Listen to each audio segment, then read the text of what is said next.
Men need to have things said in such a way that all your rationalizations and all your justification of not living this kind of life are done away with. Because that's what we do when we read Scripture. We don't believe it. We don't believe God could possibly mean turn the other cheek and go the second mile and bless those who persecute. He must not be in touch with what's going on. He's not keeping up with current events. God, do you know what this person has done to me? Do you know how much they've hurt me, betrayed me, neglected me, slandered me? Done things purposely to hurt me, say things, put me down, criticize me, malign me, call my evil or good evil.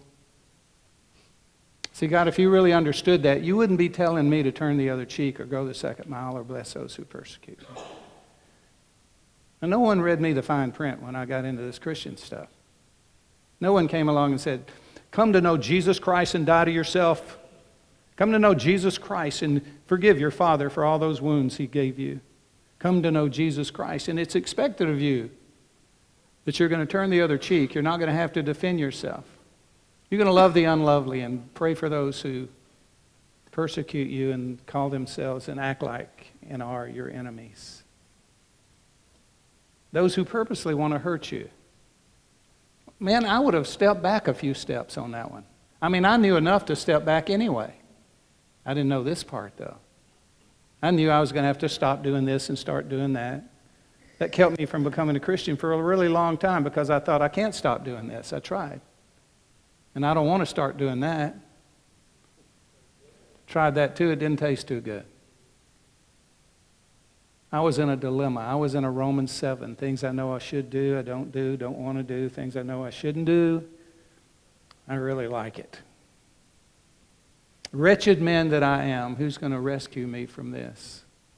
If you don't know Jesus this morning, if you don't want to have this kind of love, now you've heard some of the fine print that some of us didn't hear, and we thought we became Christians, but we really didn't. Maybe you're in that category that thought you did know him. But when you hold this standard up, you say, well, maybe I don't. I haven't bought this. I haven't given up my sense of justice and fairness, because that's what you have to do to turn the other cheek and go the second mile. You don't just give that up. You give up your sense of justice and fairness, your right to get revenge, to get even. And you give it to God. Revenge is mine, saith the Lord. Don't take revenge. You leave room for me to do that. That's my job, not your job. Your job is to love them. You got to be freed up to do that, though. You have to come to that place in your heart and in your life where you just say, God, I can't do this. I mean, that's when I became a Christian. I said, God, I can't live this life. I can't live the Christian. I hadn't even gotten around to agape love, or I couldn't even do this other stuff. And then I learned about agape, and as a Christian, I had to pray and say, God, I can't agape anybody. I cannot love like this.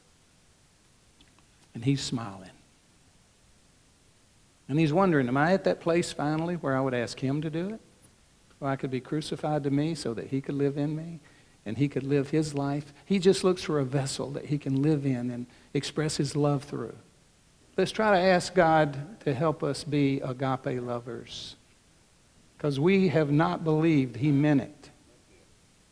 We don't believe that God means it when he says, turn the other cheek and go the second mile. And Paul figured out, I can't do that.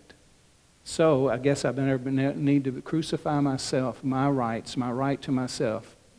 My sense of justice, my sense of fairness, it all has to go.